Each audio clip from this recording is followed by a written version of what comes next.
Next up in the George Peppard Film Focus box set from Imprint is 1970's The Executioner, number 254 in the Imprint range. And this one was a very interesting film, very more adult orientated, very more story based, felt very much like a Jean Le Carre book, which I like the adaptations into films that he's had before. I like his books, and it feels very like that. But my goodness, this one was a hard one to get into to start off with. Once I got into the film, I was fine, but it felt so aggressive at the start, trying to distance myself from it. There were certain things that I just couldn't attune to. How did you get away? Going from the other two films into this one, we're set in Britain. It is a Cold War time. We have John Shea, played by George Peppard, a man who is British, but went to America when he was a kid, coming back, so he's got an excuse for that heavily American accent and look about him.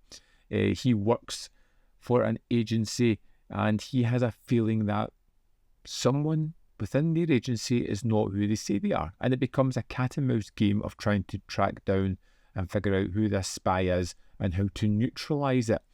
And as the executioner moves on and you start to get little pieces of the puzzle, it becomes more engaging.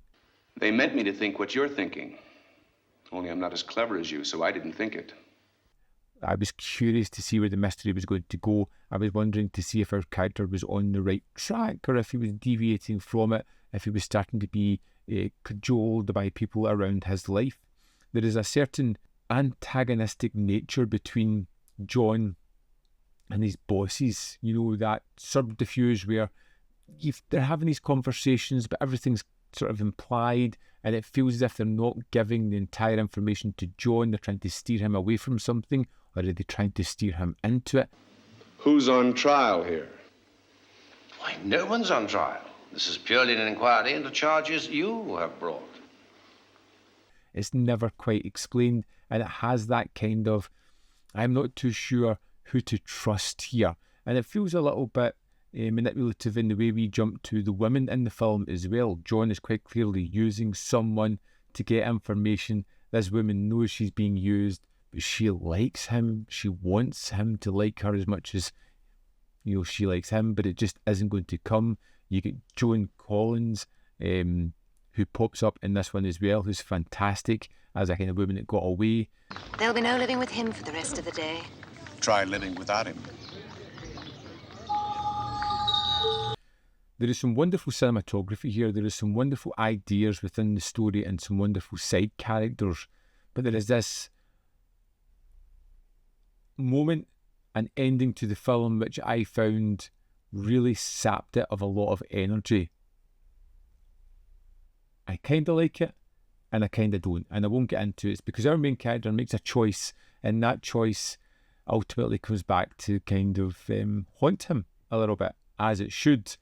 And you feel that although everything has went right in the end, there is a huge question mark over his actions, what he has done, and how he intends to live with himself after it. And I like that duality within the ending of the film. It is upbeat, yet bleak.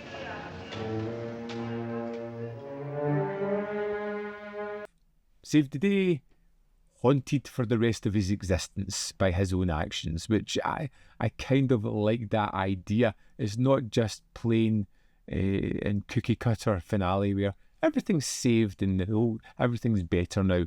It's not. This situation has been dealt with. There's been a whole other one created as well.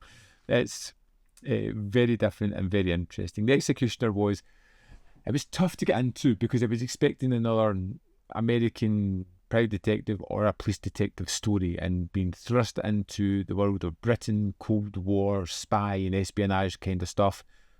But almost backfooted me. I wasn't sure, and I think that kind of gave it a little bit of abrasiveness at the start.